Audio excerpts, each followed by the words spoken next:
আসসালামু আলাইকুম সবাইকে আজকের লাইভে আবারও স্বাগতম। আজকে হচ্ছে নবম লাইভ আমাদের এই বিভাগীয় পরীক্ষা প্রথম পত্রের নবম লাইভটি আজকে নিব। অনেকে অনেকদিন ধরে আমাকে নক করতেছেন, নিচ্ছি না কেন, গত 2 দিন ধরে। আসলে প্রতিদিন তো নেওয়া সম্ভব না, এক একটা লাইভ করা যে কি পরিমাণ কঠিন। আমি আজকে খুব কঠিন একটা সাবজেক্ট নিয়ে আসছি, সেটা হচ্ছে কার্যবিধিমালা। এটা যে আসলে কত কঠিন আমি আজকে পড়তে গিয়ে বুঝলাম। নিজে তো লেখার সময় তো লিখে ফেলছি, টাইপ করার সময় টাইপ করে ফেলছি, কিন্তু পড়তে গিয়ে বুঝতেছি আসলে জিনিসটা কতটা কঠিন। এখন এই কঠিন টপিকটাকে সহজ করতে গিয়ে আরো কঠিন লাগলো। আমি সারাক্ষণ বসে বসে, এত দেরি হচ্ছে আজকে, লাইভটা করতে দেরি হয়ে গেল কারণ আমি এটা গুছিয়ে আনতে অনেক সময় লাগছে। আমি ভাবছিলাম যে এটা শেষ করে বাজেটটাও আপনাদের বুঝাই দিব, কিন্তু আমার এটা গুছাইতে আমার যে পরিমাণ কষ্ট হয়েছে আমি বাজেট পর্যন্ত যাইতে পারিনি। যাই হোক, আমি যতটুকু পারছি আপনাদেরকে বুঝাই দিচ্ছি। আর আপনাদের কাছে রিকোয়েস্ট মানে রাখতেছি, আপনারা বাজেটটা আমি আজ হোক কাল হোক আপনাদেরকে বুঝাই দিব, কোনো সমস্যা নেই। কিন্তু সংবিধানটা আপনারা পড়ে ফেলেন, আমি মনে হচ্ছে না সংবিধানটা আপনাদেরকে হয়তো বুঝাইতে পারবো। আর আজকের লাইভটা শর্ট করার চেষ্টা করতেছি। আমার মোবাইলে কি বলে, যেহেতু মোবাইলে নেট দিয়ে আমি চালাচ্ছি, আমার মোবাইলে অতটুকু নেট নাই যেটুকু নেট দরকার এটা আপলোড করার জন্য। পরবর্তীতে নেট নিয়ে পরবর্তীতে আমি আগামীকালের লাইভটা আপলোড করব। তো আজকে বেশি কথা বাড়াচ্ছি না, সরাসরি পড়াতে চলে যাচ্ছি। আজকে আমরা পড়বো কার্যবিধিমালা 1996। তো কার্যবিধিমালা বিধিমালা খুবই কঠিন টপিক, কারণ এটাতে অ্যাকচুয়ালি বোঝানোর মতো কিছু নাই, সব মুখস্থ বিদ্যা। তারপরও আমি চেষ্টা করতেছি আপনাদের এটা যেন মনে থাকে, সেজন্য কিছু কিছু জিনিস বলে দেওয়া যাতে আপনারা এটা মনে রাখতে পারেন। এখন কার্যবিধিমালা 1996। কার্যবিধিমালার ইংলিশটা আগে মনে রাখেন। বিধিমালার ইংলিশ হচ্ছে রুলস অফ বিজনেস। সাথে সাথে আরেকটা টপিক পড়ে ফেলতে হবে আমাদের, সেটা হচ্ছে রুলস অফ অ্যালোকেশন। তাহলে রুলস অফ বিজনেস বলতে কি বোঝাচ্ছি? রুলস অফ বিজনেস হচ্ছে কার্যবিধিমালা। অ্যালোকেশন মানে কি? অ্যালোকেশন মানে বরাদ্দ। বলে না, আমার এই জমিটা আমার উপর অ্যালোকেশন করা আছে, অ্যালোকেটেড। অ্যালোকেটেড মানে হচ্ছে মানে বরাদ্দ। বরাদ্দ বলতেছে কার্য বন্টন, সরি কার্য বন্টন। কার্যটা বন্টন, ভাগ করে দেওয়া। এই যে কাজ, কার্যবিধিমালার কাজগুলো ভাগ করে দেওয়া হচ্ছে কার্য বন্টন। তাহলে আমি কার্য বন্টনের জায়গায় আমি যদি বলি রুলস অফ অ্যালোকেশন, তাহলে সেটা হচ্ছে একই কথা, কার্য বন্টন বা রুলস অফ অ্যালোকেশন। তাহলে আসেন আমরা প্রথমে কার্যবিধিমালা পড়ি। এটা সম্বন্ধে দেখেন শর্ট নোট আসে অনেকবার, যে টিকা লিখুন কার্যবিধিমালা অর রুলস অফ বিজনেস, যে কোনো একটা হয় রুলস অফ বিজনেস বলতে পারে অথবা কার্যবিধিমালা বলতে পারে। বইয়ের মধ্যে মেইন বই এটা নিয়ে কোনো শর্ট নোট নাই, তাই আমরা শর্ট নোটটা বানানো দেওয়া হয়েছে। এখানে যেটা আছে সেটা মোটামুটি বানানো একটা শর্ট নোট। তো এই শর্ট নোটটা কি? কার্যবিধিমালা বলতে কি বোঝায়? কার্যবিধিমালা বলতে বোঝাচ্ছে এই যে অ্যালোকেশন অফ বিজনেস, মানে কার্য বন্টন এবং এর এই কার্য বন্টন পরিচালনা। তাহলে কার্যবিধিমালা বলতে বোঝায় অ্যালোকেশন অফ বিজনেস,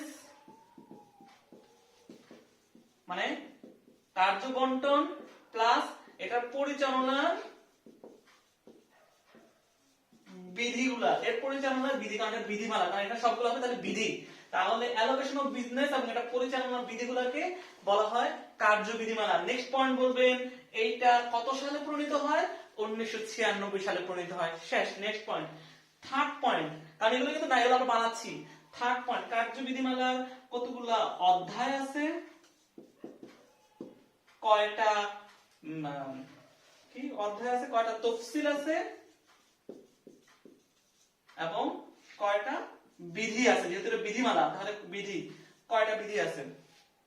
খুব সহজ, দেখেন, অধ্যায় আছে 5টা, তফসিল আছে 7টা, দুটা গুণ দেন, 5 কত? 35। 35 থেকে 1 কমাই দিবেন, তাহলে বিধি আছে 34টা। তাহলে অধ্যায় আছে 5টা, তফসিল আছে 7টা, 5 35 থেকে 1টা কম, সেটা হলো বিধি আছে 34টা। মনে রাখার জন্য সহজে বলে দিলাম। এখন আসেন, তারপরেও তো শর্ট নোট হলো না, এত ছোট করে শর্ট নোট কিভাবে লিখি, আরেকটু কিছু লিখতে হয়। এখন আসেন, যে অধ্যায় আছে 5টা, সে অধ্যায়গুলো কি কি আছে? তাহলে অধ্যায় নাম্বার 1 2 3 4 5। আসেন প্রথম অধ্যায়। প্রথম অধ্যায় থাকবে হলো সাধারণ বিষয়গুলা। কি আলোচনা করা হয়েছে প্রথম অধ্যায়ে? সাধারণ বিষয়গুলো আলোচনা করা হয়েছে। আসেন দ্বিতীয় অধ্যায়। দ্বিতীয় অধ্যায় হচ্ছে রাষ্ট্রপতি और প্রধানমন্ত্রীর কাছে কোনো কিছু প্রেরণ অথবা কি বলছে, প্রধানমন্ত্রীর কাছে প্রেরণ অথবা উপস্থাপন, প্রধানমন্ত্রীর কাছে কিভাবে উপস্থাপন করতে হবে কোনো কিছু। নাম্বার 3, আন্তঃ মন্ত্রণালয় পরামর্শ, তার মানে বিভিন্ন বিতর্গত মন্ত্রণালয়গুলোর মধ্যে যে পরামর্শ করতে হয়, কি এগুলো আমি একটু পরে আলোচনা করবো এটা নিয়ে। আন্তঃ মন্ত্রণালয় পরামর্শ, বুঝা গেল? নাম্বার 4, মন্ত্রিসভায় বৈঠক এর নিয়মাবলী। এখানে দেখেন একটা কথা আমি বলে দিই, কারণ এটা অনেকেই ভুল করে, আমি নিজেও ভুল করি। সেটা হচ্ছে মন্ত্রী বানান। মন্ত্রী বানান কিন্তু দীর্ঘিকার, কিন্তু আমি যদি লিখি মন্ত্রিসভা তাহলে লিখতে হবে মন্ত্রী রস্বীকার দিয়ে মন্ত্রী সবাই। এটা আমি জাস্ট যদি বুঝানোর কারণে আমার ভুল হয় তাহলে আপনাদের ভুল হওয়ার সম্ভাবনা আছে। তাহলে মন্ত্রী সবাই কিন্তু রস্বীকার হবে।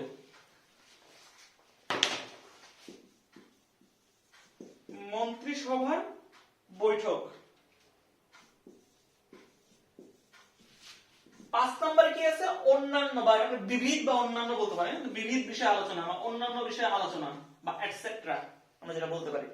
তাহলে দেখেন, প্রথম অধ্যায় সাধারণ বিষয়গুলো, দ্বিতীয় অধ্যায় রাষ্ট্রপতি অথবা প্রধানমন্ত্রীর সাথে যে আমরা প্রস্তাব করতে পারি সেই প্রস্তাবগুলো কিভাবে করতে হবে।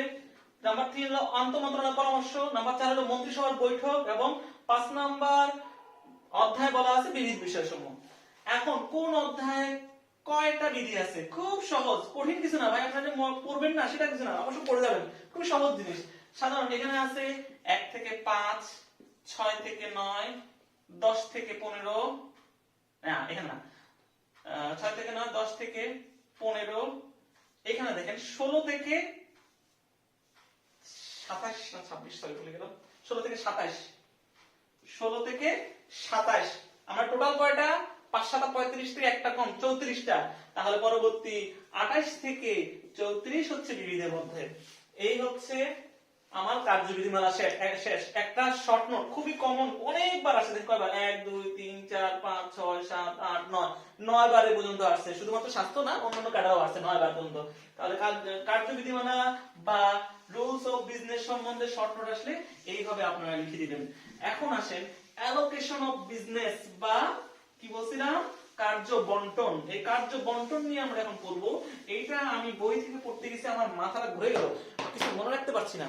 আসেন এটাকে আমরা সংক্ষেপে শর্টকাট কিভাবে মনে রাখতে পারি সেই টেকনিক আপনাদের শিখিয়ে দিচ্ছি।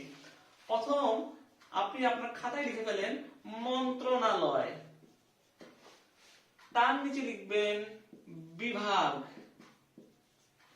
তার নিচে লিখবেন শাখা, তার নিচে লিখবেন এজেন্ট বা অফিস। হয়েছে? তাহলে বললাম মন্ত্রণালয়, বিভাগ, শাখা, এজেন্ট বা অফিস। প্রথম কথা হচ্ছে প্রধানমন্ত্রী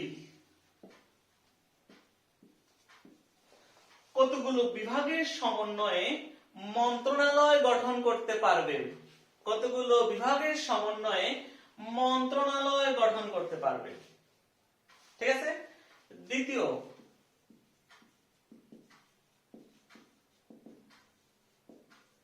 সরকারি কাজগুলো এই মন্ত্রণালয় এবং বিভাগের উপর বন্টন করে দেওয়া হবে।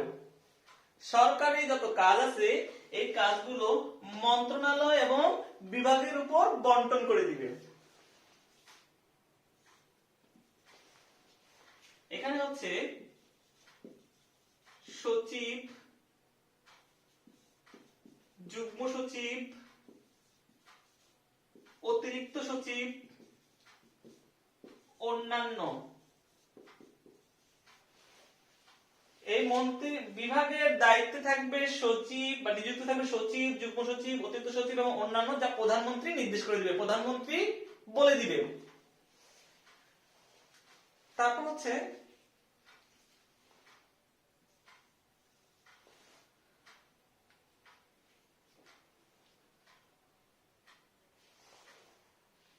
মন্ত্রণালয়, একটি মন্ত্রণালয় অথবা একটি বিভাগের যে কাজ অথবা একাধিক মন্ত্রণালয় বা একাধিক বিভাগের যে কাজ সেগুলো প্রধানমন্ত্রীর আন্ডারে যত মন্ত্রী আছে, প্রধানমন্ত্রীর আন্ডারে যে মন্ত্রী আছে অথবা প্রতিমন্ত্রী আছে, তিনি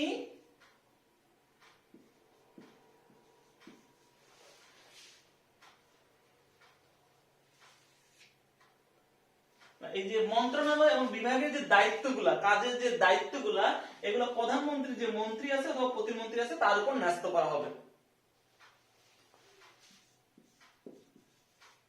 একটু প্যাটার্ন লাগতেছে, একটু পরে দেখুন সহজ হয়ে যাবে। আমি একবার রিপিট করবো, তখন সহজ হয়ে যাবে। একজন সচিব এই মন্ত্রণালয় আর বিভাগের যে কাজগুলো করে নেওয়ার জন্য একটা ইউনিট, যেটা হলো শাখা, আমরা কিন্তু আগের ক্লাসে বলছিলাম শাখা হলো কার্য সম্পাদনকারী ইউনিট, একটা কার্য সম্পাদনকারী ইউনিট শাখা তৈরি করতে পারবে।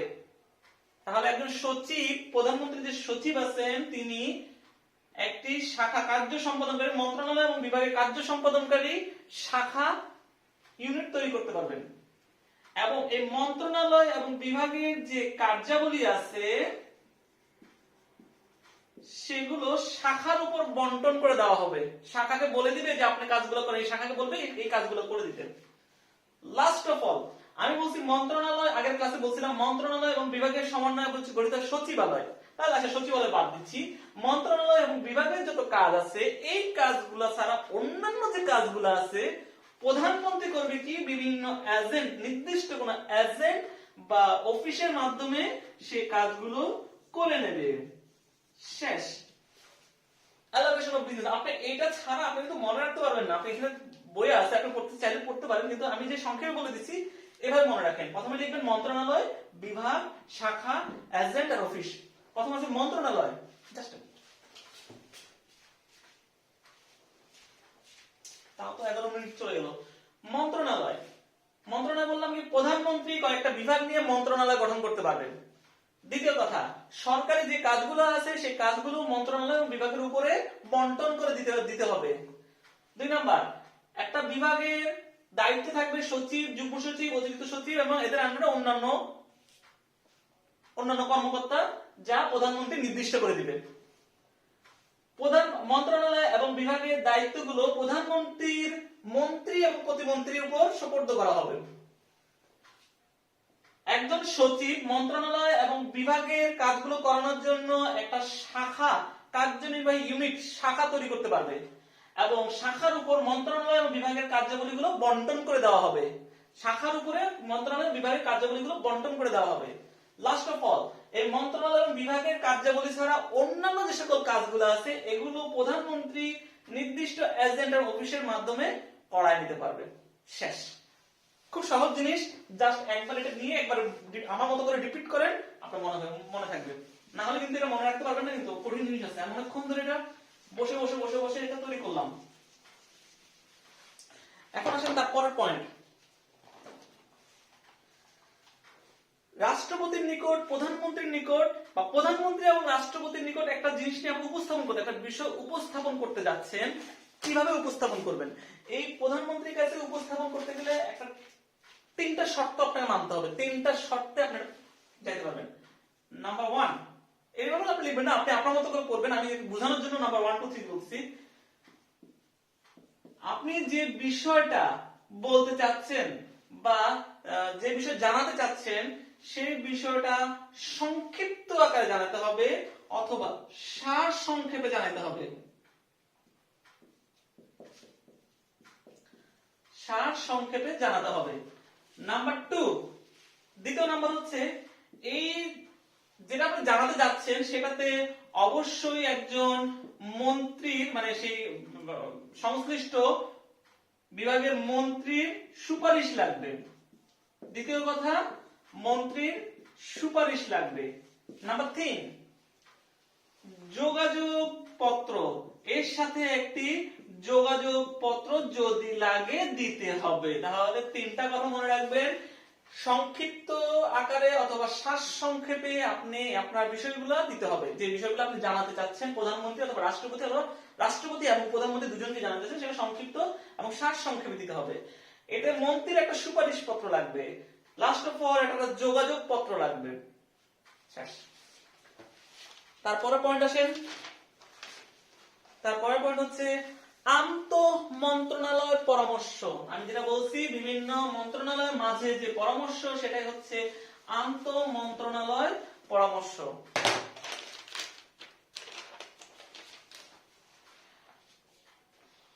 আমি একটু আগে বলছিলাম কত নম্বর অধ্যায়ে আন্ত মন্ত্রণালয় পরামর্শ ছিল, এটা রিপিট করেন।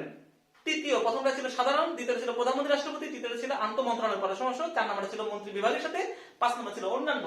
তাহলে 3 নম্বর বিভাগে আন্ত মন্ত্রণালয় পরামর্শ সম্পর্কে বলা আছে, যেহেতু এটা শর্ট আকারে আসে আপনি এভাবে লিখবেন 3 নম্বর অনুচ্ছেদে আন্ত মন্ত্রণালয়ের সঙ্গে পরামর্শ আছে।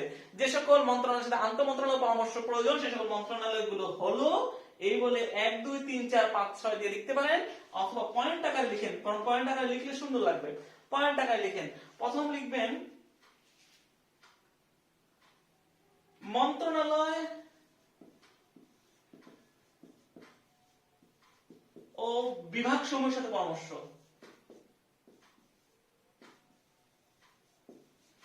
মন্ত্রণালয় ও বিভাগ সমূহের সাথে পরামর্শ। মন্ত্রী, আমার ভুল হয়, মন্ত্রী পরিষদ বিভাগের সাথে পরামর্শ, জন প্রশাসন মন্ত্রণালয়ের সাথে পরামর্শ, তারপর হবে কি পররাষ্ট্র বিষয়ক মন্ত্রণালয়ের সাথে পরামর্শ,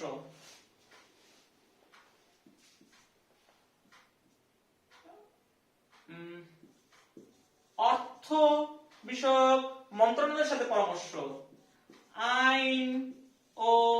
আইন বিষয়ের সাথে মন্ত্রণালয়ের সাথে পরামর্শ, আইন ও বিচার বিভাগের সাথে পরামর্শ, আইন ও বিচার বিভাগের সাথে পরামর্শ, লেজিসলেটিভ এবং সংসদ সদস্যের সংসদ বিষয়ক বিভাগের সাথে, লেজিসলেটিভ এবং সংসদ বিষয়ক মন্ত্রণালয়ের সাথে পরামর্শ।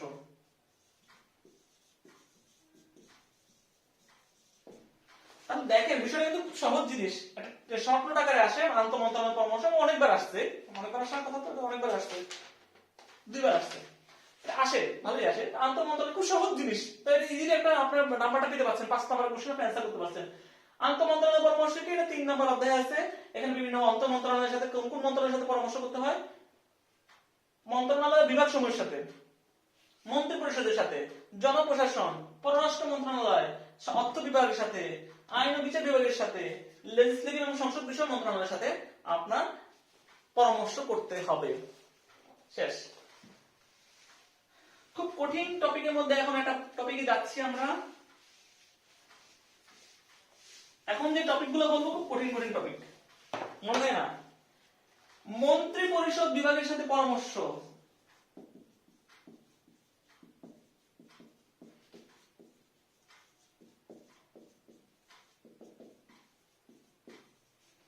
মন্ত্রী পরিষদ বিভাগের সাথে পরামর্শ।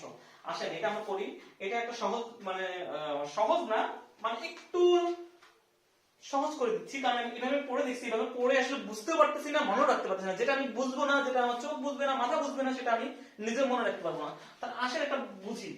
প্রথম আমি সহজ করে দিচ্ছি, অ্যালোকেশন অফ বিজনেস, 2বার অ্যালোকেশন অফ বিজনেস। নাম্বার 3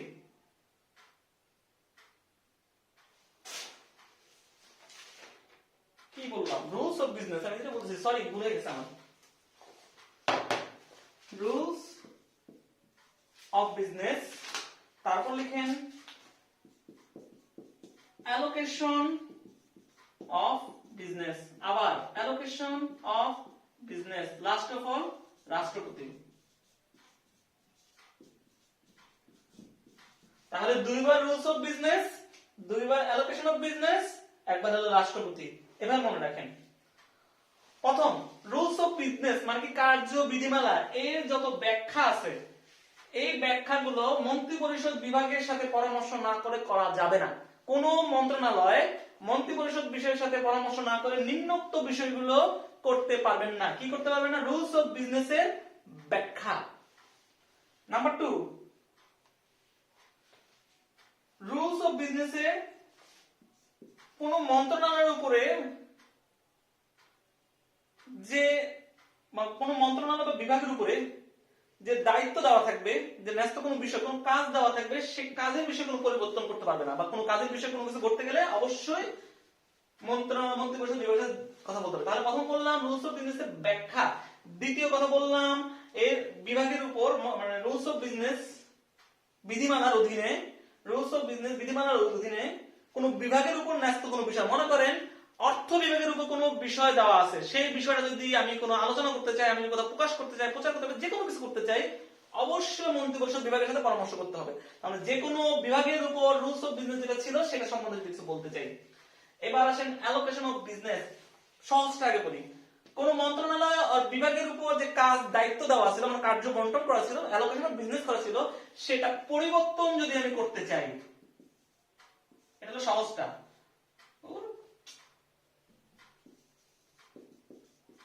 পরিবর্তন যদি আমি করতে চাই, 2 নাম্বার, এটা আমার মনে থাকে না, বিভিন্ন মন্ত্রণালয় আছে কার্য পরিবর্তন আছে, কার্য বন্টনের পরিবর্তন কোন মন্ত্রণালয় বিভাগের পুনর্গঠন।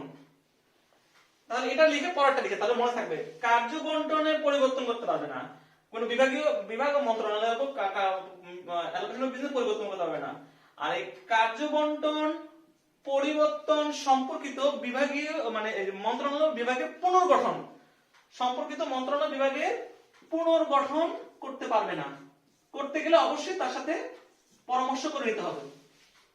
লাস্ট অফ অল, রাষ্ট্রপতি, প্রধানমন্ত্রী, মন্ত্রী, উপমন্ত্রী, প্রতিমন্ত্রী, এদের যত পারিশ্রমিক আছে, এদের যত বিশেষ অধিকার আছে, পারিশ্রমিক এবং অধিকার আছে, যেমন মনে করেন সে আপ্যায়নের একটা অধিকার আছে, যে আপ্যায়ন ভাতা পাবে, সে এরকম অধিকার আছে, সেই অধিকার এবং সেই তাদের অর্থ সম্পর্কিত যেটা বলতেছি হলো পারিশ্রমিক, সেই পারিশ্রমিক বিষয়ে কিছু বলতে গেলে অবশ্যই মন্ত্রিপরিষদ বিভাগের সাথে আলোচনা করে নিতে হবে।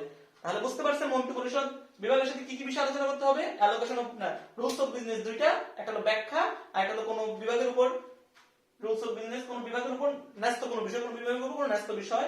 অ্যালোকেশন অফ বিজনেস পরিবর্তন করে যদি বিভাগের মন্ত্রণালয় পুনর্গঠন। আর রাষ্ট্রপতি, প্রধানমন্ত্রী, মন্ত্রী, উপমন্ত্রী, প্রতিমন্ত্রী, এদের বেতন মানে হচ্ছে পারিশ্রমিক এবং বিশেষ অধিকার, এই সম্পর্কিত কোনো কিছু আলোচনা করতে গেলে, কোনো কিছু বলতে গেলে, কোনো কিছু করতে গেলে, পরিবর্তন করতে গেলে অবশ্যই মন্ত্রিপরিষদ বিভাগের সাথে পরামর্শ করতে হবে। নেক্সট পয়েন্ট আসেন, আরো কঠিন আপনি আজকেই আমার যখন লাইভটা দেখছেন তখনই সাথে সাথে যে পয়েন্ট পড়ানো শেষ বন্ধ করে একবার মুখস্থ করেন, বেশিক্ষণ লাগবে না, 2 মিনিট করে একটা প্রশ্নের মধ্যে দেন, আপনার পড়াটা সাথে সাথে মুখস্থ হয়ে যাবে, বিশ্বাস করেন সাথে সাথে মুখস্থ হবে পড়াটা। জনপ্রশাসন মন্ত্রণালয়ের সাথে পরামর্শ।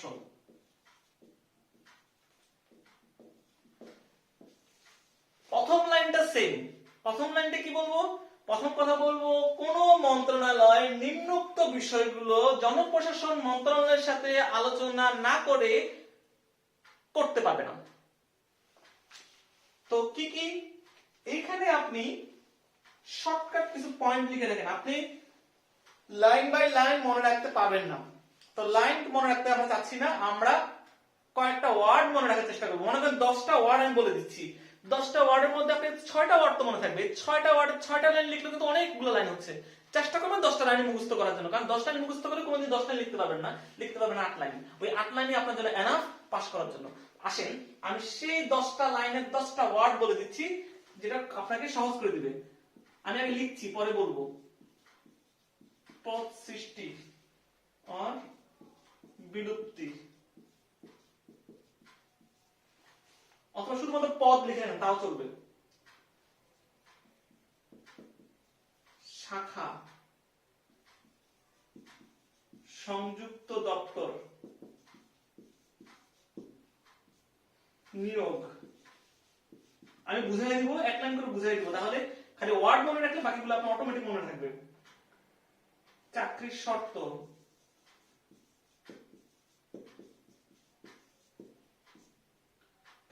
শর্ত পরিবর্তন,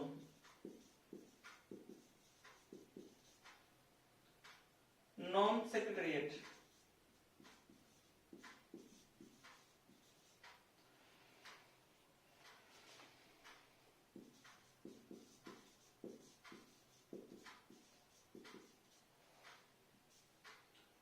মন্ত্রণালয়।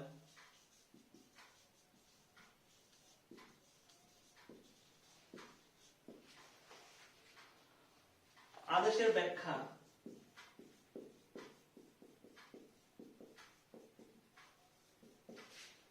রাষ্ট্রফল প্রকল্প।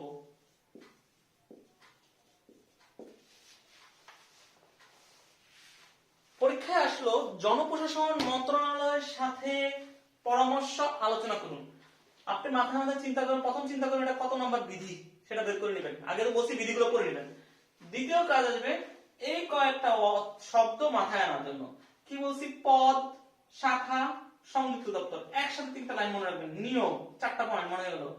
সরকারি শর্ত পরিবর্তন, নন সেক্রেটারিয়েট, অর্থ মন্ত্রণালয়, আদেশের ব্যাখ্যা, প্রকল্প। আপনি বসে বসে 4-5 বার এই জিনিসটা মনে করার চেষ্টা করেন, মুখস্থ করেন, নিজে নিজে বলেন, দেখবেন যে এই কয়টা পয়েন্ট 1 2 3 4 5 6 7 8 9 9টা পয়েন্টের মধ্যে 8টা পয়েন্ট আপনি দ্বিতীয়বার করতে পারবেন। আপনি 9টা পয়েন্টের মধ্যে প্রথমবার 6টা পয়েন্ট রাখতে পারবেন, দ্বিতীয়বার মনে করতে গেলে 7টা রাখবেন, তৃতীয়বার করতে গেলে দেখবেন যে আপনার 9টাই মনে হয়ে গেছে আস্তে আস্তে।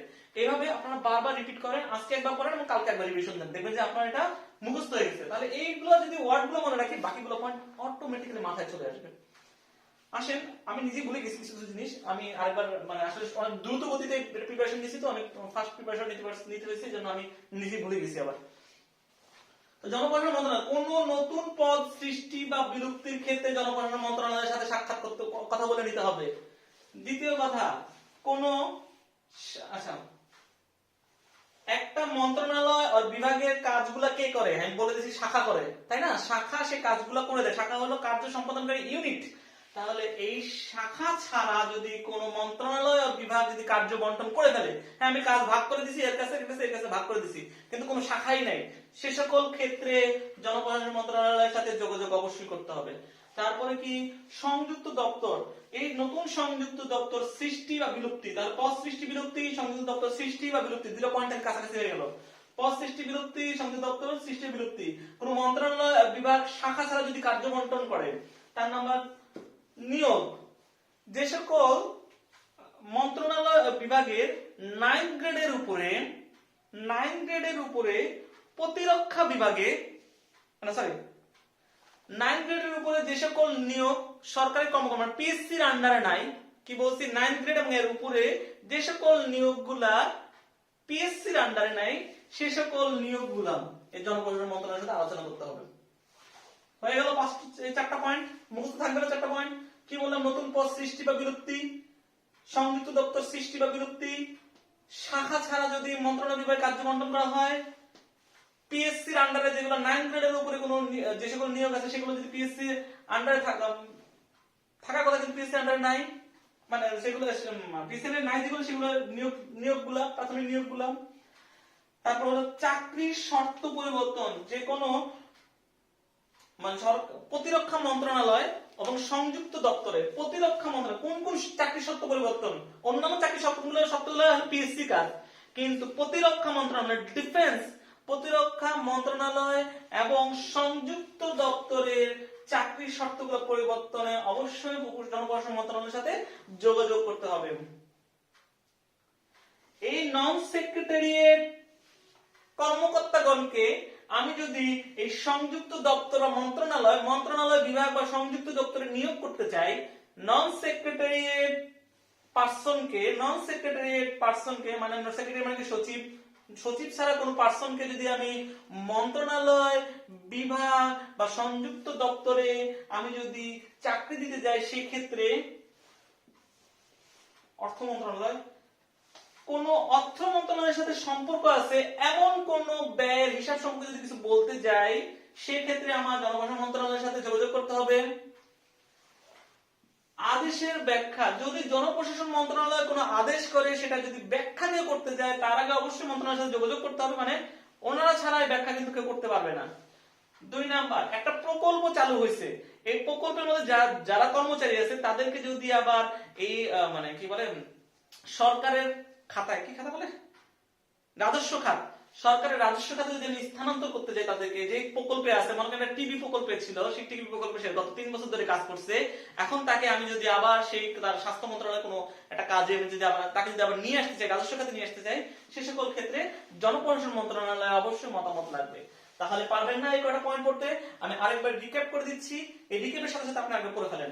কি বলছি? পদ সৃষ্টি, বিরক্তি, সংযুক্ত দপ্তর সৃষ্টি, বিরক্তি, শাখা, যে মানে বললাম যে মন্ত্রণালয় বিভাগের কাজগুলো যদি শাখা ছাড়া বন্টন করা হয়, নিয়োগ, যে সকল নিয়োগগুলো পিএসসির আন্ডারে 9 গ্রেডের উপরে আছে, 9 গ্রেডের উপরে কিন্তু পিএসসির আন্ডারে নাই, সেই সকল নিয়োগগুলো, চাকরি শর্ত পরিবর্তন যদি ডিফেন্সের অথবা আরেকটা কি জানো ভুলে যাবে আবার, ডিফেন্স এবং হলো সংযুক্ত দপ্তর মানে প্রতিরক্ষা মন্ত্রণালয়, প্রতিরক্ষা মন্ত্রণালয় বিভাগ এবং সংযুক্ত দপ্তর, প্রতিরক্ষা মন্ত্রণালয় বিভাগ এবং সংযুক্ত দপ্তরে চাকরির শর্ত পরিবর্তন করার জন্য নন সেক্রেটারিয়েট পার্সনকে যদি কোনো মন্ত্রণালয়ে আমি আনতে চাই অথবা সংযুক্ত দপ্তরে আনতে চাই, সেক্ষেত্রে অর্থ মন্ত্রণালয়ে যে সকল বিষয়গুলো নিয়ে আলোচনা করতে হয়, অর্থ মন্ত্রণালয়ে যোগাযোগ করতে হয় সেই সকল বিষয়গুলো, আদেশের এই মন্ত্রণালয় জনপ্রশাসন মন্ত্রণালয় যে সকল আদেশ দান করবে সেই সকল আদেশের ব্যাখ্যা করতে গেলে, প্রকল্পের আন্ডারে যদি থাকে, যে প্রকল্পের আন্ডার থেকে তাকে যদি আমি এই যে রাজস্ব খাতে নিয়ে আসতে চাই, সেই সকল ক্ষেত্রে আমার জনপ্রশাসন মন্ত্রণালয়ের সাথে যোগাযোগ করতে হবে। তার মানে দেখেন এই পয়েন্টগুলো মনে রাখেন, আপনার ভিতরে কথাগুলো অটোমেটিক করে যাবেন, তাহলে এটা নিয়ে কোনো টেনশন নাই ইনশাআল্লাহ। সেই কয়টা পয়েন্ট মনে রাখেন, এখনই আমার এখন এই লাইভটা পোস্ট করে আপনি 9টা পয়েন্ট বুঝতে পারেন, দেখেন কিছুক্ষণের মধ্যে আপনি 9টা পয়েন্ট পারেন কিনা, অবশ্যই পারবেন। এর চেয়েও কঠিন টপিক, আমি কঠিন থেকে কঠিনতর যাচ্ছি, এর চেয়েও কঠিন টপিক, অর্থ মন্ত্রণালয়ের সাথে পরামর্শ। আমি তো বললাম যে এই টপিকগুলো আমি বোঝানোর মতো কিছু নাই, সবগুলো আপনাদের মুখস্থ করে যেতে হবে। আমি খালি একটা শর্টকাট টেকনিক আপনাকে বলে দিতে পারি, এর বেশি আমি কিছু করতে পারবো না। আপনাকে শর্টকাট টেকনিকগুলো বলে দিতে পারবো, আমি এর বেশি কোনো কিছু করতে পারবো না। দেখেন অর্থ মন্ত্রণালয়ের সাথে পরামর্শ, এইখানে দুইটা কথা আগে। প্রথম,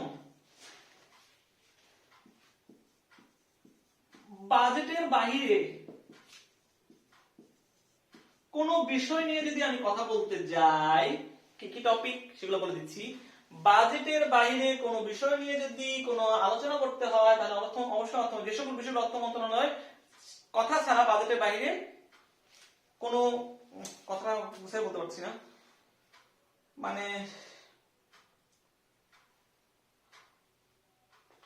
বাজেটের বাইরে এমন কোন আদেশ জারি করতে পারবে না যা প্রত্যক্ষ পরোক্ষ আর্থিক বিষয় প্রভাবিত করে। মানে বাজেটের বাইরে এমন কোন কথা আছে যেগুলা বলা যাবে না, বাজেটের বাইরে কোনো কথা বলা যাবে না। কোন কোন কথাগুলো বাজেটের বাইরে বলা যাবে না? বাজেটের বাইরে বলা যাবে না, আসলে বলা যাবে না বলতে হবে। আমি শর্টকাট বলে দিচ্ছি, বাজেটের বাইরে বলা যাবে না কি কি, এটাও একটু শর্ট করে লিখে রাখবেন। এখন এটা আপনারা করে ফেলবেন। দেখেন প্রথমে লিখবেন রাজস্ব, কর, সরি শুল্ক বা কর, যেটা মনে রাখেন, রাজস্ব, শুল্ক, ঋণ,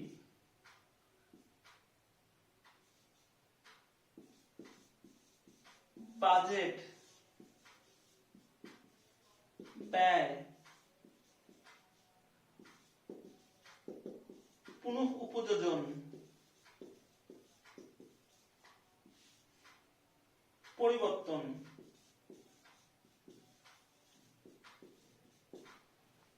বৈদেশিক মুদ্রা,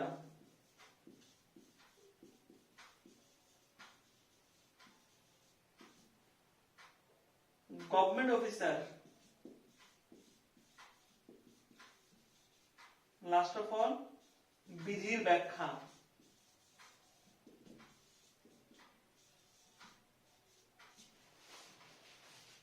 পারবে না মনে রাখতে? সহজ জিনিস, রাজস্ব, শুল্ক, ঋণ, বাজেট, বৈদেশিক মুদ্রা, গভর্নমেন্ট অফিসার এবং বিধির ব্যাখ্যা। এমনি পড়েন না, এমনি পড়ে পারবেন না, আপনি এমনি পড়ে কিন্তু মনে রাখতে পারবেন না, মনে রাখা যায় না। আমি নিজে লিখতে গেছি, পড়তে গেছি, মনে রাখতে পারছি না। আমি তাও মনে রাখতে পারছি না, এখন যেগুলো বলছি এগুলো তো মনে রাখতে পারতেছি না, কারণ আমি এগুলো 2-3 বার পড়তে হবে, না তো একবার পড়ে আপনার কাছে চলে আসছে। তো রাজস্ব, রাজস্ব খাত এবং ব্যয় সম্পর্কে, রাজস্ব খাত, ব্যয়, হস্তান্তর, এগুলো সম্পর্কে কোনো কিছু বলতে গেলে অবশ্যই অর্থ মন্ত্রণালয়ের সাথে পরামর্শ করতে হবে। 2 নম্বর শুল্ক, কর, তারপর ফিস, এগুলো সম্পর্কে।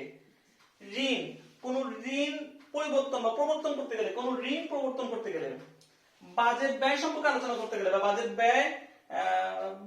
ব্যয় বহির্ভূত কোনো, এমন কোন ব্যয় করতেছে যেটা বাজেটে নাই, সেরকম বিষয়, এমন কোন ব্যয় যেটা বাজেটে নাই, সেই সকল বিষয়ে অবশ্যই পরামর্শ করতে হবে। যে সকল প্রধান খাতে বাজেট রাখা হয়েছে, প্রধান খাতে বাজেট রাখা হয়েছে সেখানে পুনঃ উপযোজনকে সেকেন্ড ভাবে পড়ে নিন, আমি এখন ডিটেইলস বলতে পারবো না। যে সকল খাতে প্রধান খাত সমূহ পুনঃ উপযোজন, বাজেট হিসাবের পরিবর্তন, হিসাবের যে প্রক্রিয়া সেই প্রক্রিয়ার পরিবর্তন করতে গেলে অবশ্যই মন্ত্রণালয়ে যোগাযোগ করতে হবে। বৈদেশিক মুক্তা প্রাপ্তি এবং এটা খরচ করা, প্রাপ্তি পাওয়া এবং খরচ করা, গভর্নমেন্ট অফিসারের যে সকল বিষয়গুলোতে অর্থ সম্পর্কিত কথা আছে সেই সকল বিষয়গুলো অবশ্যই অর্থ মন্ত্রণালয়ে যোগাযোগ করতে হবে। এবং অর্থ মন্ত্রণালয় যে সকল বিধি প্রণয়ন করবে সেই বিধিগুলো ব্যাখ্যা করতে গেলে যোগাযোগ করতে হবে। তাহলে দেখেন এই কয়েকটা পয়েন্ট পরে অটোমেটিক্যালি মুখস্থ হয়ে যাবে, কিন্তু এমনি পড়তে গেলে মনে থাকে না। রাজস্ব, শুল্ক, ঋণ, বাজেট, বৈদেশিক মুদ্রা, গভর্নমেন্ট, বিধির ব্যাখ্যা। যখন অর্থ মন্ত্রণালয়ের সাথে পরামর্শ, চোখ বন্ধ করে চিন্তা করেন যে বাজেটের বাইরের কথা বলা যাবে না, কোন কোন বিষয়গুলা। রাজস্ব, ঋণ, আমরা ঋণ আগে চলে আসছে, রাজস্ব, শুল্ক, ঋণ, বাজেট, তারপর হচ্ছে হলো বৈদেশিক মুদ্রা, ভুলে গেছি বৈদেশিক মুদ্রা, গভর্নমেন্ট অফিসের বিধির ব্যাখ্যা। 3-4 বার মুখস্থ করেন, আপনি 5 বার মুখস্থ করেন, কোনো সমস্যা নেই। তাহলে প্রথম পয়েন্ট পারবেন। আপনি আমার বই দেখেন অথবা আপনি মেইন বই দেখলেও পাবেন যে এখানে টোটাল 4টা পয়েন্ট আছে। 4টা পয়েন্টের মধ্যে এটা হচ্ছে প্রথম পয়েন্ট, দ্বিতীয় পয়েন্ট, তৃতীয় পয়েন্ট, চতুর্থ পয়েন্ট আছে। অ্যাকচুয়ালি আমি দ্বিতীয় এবং তৃতীয় পয়েন্ট মনে রাখতে পারছি না এবং বাদ দিয়ে দিছি। যেটাই মনে রাখতে পারবো না সেটা আমি মনে পড়বো না। আমি চতুর্থ পয়েন্টটা আবার একটু মনে রাখার চেষ্টা করছি। চতুর্থ পয়েন্ট হচ্ছে এই বাজেট ছাড়া অন্য যে কোনো অর্থনৈতিক বা আর্থিক বিষয়, অন্য কোনো অর্থনৈতিক বা আর্থিক বিষয়ের কথা মানে কিছু প্রশ্নে অবশ্যই মন্ত্রণালয়ের সাথে যোগাযোগ করতে হবে। অর্থনৈতিক বিষয়ে মন্ত্রণালয় কোন কোন অর্থনৈতিক বিষয়গুলা? আমদানি রপ্তানি, নাম্বার 2 বাণিজ্য, নাম্বার 3 অভিশুল্ক। কি জিনিস আমাকে জিজ্ঞেস করবেন না প্লিজ। মূল্য ঠিক করা বা নিরূপণ,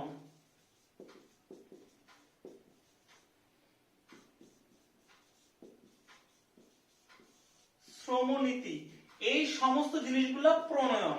শেষ, এক কথায় শেষ। আমি আর ভিতরে বেশি বলবো না, ভিতরে পড়বো না, খালি একটা কথা বলবেন, রপ্তানি, আমদানি রপ্তানি প্রণয়ন মানে নিয়ম নীতি প্রণয়ন, নীতি প্রণয়ন, বাণিজ্য নীতি প্রণয়ন, বাদ দেন যেসব কথাগুলো আছে, অভিশুল্ক নীতি প্রণয়ন, মূল্য নিরূপণ নীতি প্রণয়ন, শ্রমনীতি প্রণয়ন। কারণ তা না হলে আপনি এত বড় টপিকটা মনে রাখতে পারবেন না এবং খুব অনেকবার আসে। দেখেন এটা কতবার আসছে, 1 2 3 4 5 6 7 8 9 10 11 আর উপরে একবার 12, টোটাল 12 বার আসছে এটা। তার মানে কতবার আসে আপনি এটা বাদ দিয়েন না, কারণ সহজ জিনিস, খালি পয়েন্টগুলো মুখস্থ করে যান, পয়েন্টগুলো মনে রাখেন, সহজ হয়ে যাবে। তাহলে অর্থ মন্ত্রণালয়ের সাথে পরামর্শ শেষ। খুব কঠিন, সব অনেক বড় কঠিন একটা টপিক শেষ করে ফেলেন। এখন আসি আমরা একটু সহজের দিকে যাই। অনেকক্ষণ তো কঠিন জিনিস পড়লাম, এখন সহজের দিকে। যদিও সহজ বলতে সহজ কিছু নাই, কঠিন সব জিনিস। এখন এই যে পরের যে পয়েন্ট, আইন ও বিচার বিভাগের সাথে পরামর্শ, লেজিসলেটিভ এবং সংসদ বিষয়ের সাথে পরামর্শ, এই টপিক আমি পড়াবো না। আপনারা চোখ বুলাই যাবেন, যতটুকু মনে রাখে লিখে দিয়ে আসেন, কারণ আমি এটা মুখস্থ করানোর মতো বোঝানোর মতো কিছু নাই। তো আমি পরের পয়েন্টে চলে যাচ্ছি। মন্ত্রিসভা, একটা মন্ত্রীদের যে সভা হয়, মন্ত্রিসভায় কি কি বিষয়গুলো আলোচনা করা হয়? খুবই সহজ জিনিস। এই জিনিসগুলো খালি গল্প আকারে শুনে যান, মন মাথায় নিয়ে চলে যান। একটা জিনিস মনে রাখেন, মন্ত্রিসভার সাথে কি কি বিষয় নিয়ে আলোচনা করা লাগবে, মন্ত্রিসভায় কি কি বিষয় উত্থাপন করতে হয়। তাই প্রশ্ন হচ্ছে কোন কোন বিষয় মন্ত্রিসভা বিবেচনার জন্য উত্থাপনের নিয়মাবলী। আচ্ছা, কোন বিষয় মন্ত্রিসভা বিবেচনার জন্য উত্থাপনের নিয়মাবলী বর্ণনা করুন। মন্ত্রিপরিষদ থেকে কি কি বিষয় পেশ করা হয়। 39 মিনিট অলরেডি পার হয়ে গেছে। মনে রাখেন, দেশের যত কঠিন জমা, কঠিন জিনিস, সবচেয়ে বড় বড় জিনিসগুলা এখানে মন্ত্রিসভায় আলোচনা হয়। তাহলে দেশে কি কি? প্রথম কথা হচ্ছে এই যে যত আইন অধ্যাদেশ জারি করা হচ্ছে, এই আইন অধ্যাদেশ গুলা মন্ত্রিসভায় আগে উত্থাপন করতে হবে। নাম্বার 2, মনে করেন যুদ্ধ লাগলো, এই যুদ্ধ শুরু করা, যুদ্ধ শেষ করা বা এই বিষয়ে কোনো কথাবার্তাও মন্ত্রিসভায় আলোচনা করতে হবে। জরুরি আদেশ, যে এখন ধরে জরুরি কি বলে, জরুরি অবস্থা ঘোষণা। এই যে দেশে একটা কোনো একটা অঘটন হয়ে গেলে, মনে করেন যে করোনা ভাইরাস আসলে জরুরি অবস্থা ঘোষণা করলো, এই ঘোষণা কোথায় করতে হবে? মন্ত্রিসভা বৈঠকে আগে সিদ্ধান্ত নিতে হবে, তার মন্ত্রিসভা বৈঠকে। 2 নম্বর, রাষ্ট্রপতি একটা ভাষণ দিবে সংসদে বা যে কোনো কিছু বক্তৃতা দিবে, সেই বক্তৃতাটা আগে এখানে উত্থাপন করতে হবে। নাম্বার 3, তারপর হচ্ছে প্রধানমন্ত্রী যদি মন্ত্রিপরিষদকে নির্দেশ দেয় আপনারা এইসব বিষয়গুলো মন্ত্রিসভায় নিয়ে আসেন বোঝেন, তাহলে সেসব বিষয়গুলো আলোচনা করতে হবে। তারপর রাষ্ট্রপতি যদি প্রধানমন্ত্রীকে বলে যে আপনি এইসব বিষয়গুলো মন্ত্রিসভায় নিয়ে আসেন, তাহলে সেসব বিষয়গুলো আলোচনা করতে হবে। তারপর বলা আছে দুইজন মন্ত্রীর কথা মতের মিল নাই এমন যদি কোনো ঘটনা ঘটে সেই বিষয়গুলো মন্ত্রিসভায় আনা যেতে পারে। তারপর মনে হচ্ছে বিদেশি কারোর সাথে চুক্তিতে যাবে বা অন্য কোনো দেশের সাথে কোনো চুক্তিতে যাবে, সেই ক্ষেত্রে এই মন্ত্রিসভা বৈঠকে এই টপিকগুলো নিয়ে আলোচনা করতে হবে।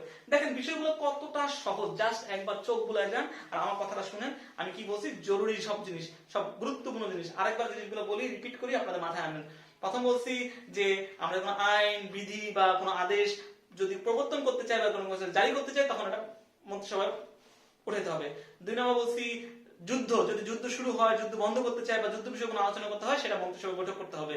তারপর বললাম জরুরি অবস্থা ঘোষণার ক্ষেত্রে বৈঠক করতে হবে। রাষ্ট্রপতি যদি প্রধানমন্ত্রীকে বলে এইসব বিষয়গুলো মন্ত্রিসভায় আনেন তাহলে সেই সকল বিষয়গুলো বৈঠক করতে হবে। প্রধানমন্ত্রী যদি মন্ত্রীদের বলে এইসব বিষয় মন্ত্রিসভায় নিয়ে আসেন তাহলে সেগুলো নিয়ে আলোচনা করতে হবে। রাষ্ট্রপতি যদি কোনো সংসদে ভাষণ দিতে চায় সেই ভাষণটা এখানে আলোচনা করতে হবে। তারপর বললাম যে দুজন মন্ত্রীর মধ্যে কোনো বিষয় মিলতেছে না, মনে মিলতেছে না, সেসব বিষয়ে আলোচনা করতে পারে। কোনো মন্ত্রীর কোনো দায়িত্ব দেওয়া আছে, এই বিষয়ে আলোচনা আছে, সেসব গুরুত্বপূর্ণ বিষয়গুলো এখানে আলোচনা করতে পারে। এছাড়া আরো কয়েকটা টপিক আছে, আমার তো সবগুলো সহজ সহজ। এই যে ঋণ প্রবর্তনের প্রস্তাব সমূহ, দেখেন প্রথমবার আমি বলছিলাম ওখানে ঋণ মানে আগে যে বাদ দিই, এতগুলো ঝামেলার দিকে না যায়, সহজ সহজ। বাজেট আরেকটা গুরুত্বপূর্ণ জিনিস, বাজেট এবং বার্ষিক অর্থ বিবরণী পেশ করা। বাজেট এবং বার্ষিক অর্থ বিবরণী পেশ করার পূর্বে আর কি, আর সবই তো মোটামুটি বলে দিলাম। আচ্ছা, খুবই গুরুত্বপূর্ণ রাজনৈতিক, অর্থনৈতিক, প্রশাসনিক নীতি জড়িত এমন বিষয় সময় আলোচনা করতে গেলে অবশ্যই মন্ত্রিসভায় বৈঠক করতে হবে। এইসব যে আলোচনা মন্ত্রিসভায় করা যেতে পারে, খুব সহজ জিনিস, একবার দুবার পড়েন মনে থাকবে এবং পরীক্ষাটা অনেকবার আসে। 1 2 3 4 5 6 7 8 9 10 11 12 বহুবার আসছে। এখন আসেন পরের প্রশ্নটাতে আমরা আসে না, বাদ দেন। রুলস অফ বিজনেস পঞ্চম পরিস্থিতি কি কি কার্য সম্বন্ধে বিষয় উল্লেখ আছে, বাদ দেন। তারপর আসেন স্বাস্থ্য ও পরিবহন কল্যাণ মন্ত্রণালয়ের কার্যাবলী আলোচনা করেন। খুব খুব খুব গুরুত্বপূর্ণ, এবার আসতে পারে। কি বললাম, স্বাস্থ্য ও পরিবহন কল্যাণ মন্ত্রণালয়ে কার্যাবলীর সময় আলোচনা করেন। আমি একটা লাইনও বলবো না, কেন বলবো না, এখানে টোটাল 50টা পয়েন্ট আছে। কয়টা পয়েন্ট বললাম, টোটাল 50টা পয়েন্ট আছে। আপনি যদি একবার চোখ বুলান, খালি মুখস্থ না, খালি চোখ বুলাইলে 10টা পয়েন্ট নিজে নিজে লিখতে পারবেন। আর যদি একবার পড়েন তাহলে 20টা পয়েন্ট ঠিক মতো লিখতে পারবেন। তাহলে আপনি 25টা পয়েন্ট যদি এটা লিখতে পারেন, আপনার তো 25টা পয়েন্ট লিখতে লিখতে তো 2-3 পেজ চলে যাবে, এর চেয়ে বেশি লেখা দরকার নেই। এই 50টা পয়েন্টের মধ্যে যে কয়টা পয়েন্ট আপনার মাথায় থাকে ওই কয়টা পয়েন্ট আপনি পরীক্ষা খাতায় লিখে দিয়ে আসেন, ইনশাআল্লাহ পাস মার্ক নিয়ে আসবেন। তাহলে আমি এটা সম্পর্কে কিছু বললাম না, খুবই সহজ জিনিস, খালি চোখ বুলায় যান, বিশ্বাস করেন পরীক্ষায় ভালো মার্ক পাবেন। আমি আজকে আর কোনো কিছু বলবো না, আজকে এখানেই শেষ। এই বাজেট সম্পর্কিত যে কথা আমি নেক্সট ক্লাসে আশা করি চেষ্টা করবো।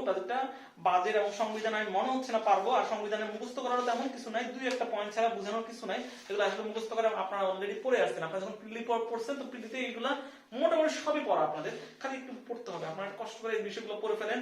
আমি জানি না নেক্সট ক্লাস আমি নিতে পারবো কিনা, আমি যদি নেক্সট ক্লাস নিতে পারি আমি চেষ্টা করবো বুঝাই দেওয়ার জন্য। আর এই যে সুপিরিয়র সিলেকশন বোর্ড বা জ্যেষ্ঠতা নীতিমালা লাস্টের দিকে কিছু পয়েন্ট আছে, এগুলো সম্পর্কে আমি যদি পারি আলোচনা করবো, কিন্তু আমাকে এই বাজেট থেকে মাপ দিতে হবে। বাজেটটা যে মাপ দিলে আমি পিছনে পয়েন্ট গুলো হয়তো আমি একটা ক্লাস নিতে পারি যদি আমার সময় সংকুলন হয়, আর যদি না হয় তাহলে পড়াবো না। আর লাস্ট অফ অল আমার লাইভ যদি মিতু আপু দেখে থাকেন, মিতু আপু আমার এখন ডিপার্টমেন্টে আছে, পেডিয়াট্রিক ডিপার্টমেন্ট, সাতক্ষীরা মেডিকেল কলেজে। মিতু আপু যদি আমার লাইভ দেখে থাকেন, আপনার কাছে একটা রিকোয়েস্ট, আমি আপনার কাছে সরাসরি বলবো না, বলার সাহস নেই আমার এই সোমবারের ডিউটিটা যদি আপনি করে দিতে পারেন তাহলে আমার জন্য খুব উপকার হয়, আমি আরেকটু পড়তে পারি। এটা আপনার কাছে রিকোয়েস্ট, যদি আমার লাইভ দেখেন আপনি আমার রিকোয়েস্ট একটু রাখবেন। থ্যাংক ইউ সবাইকে।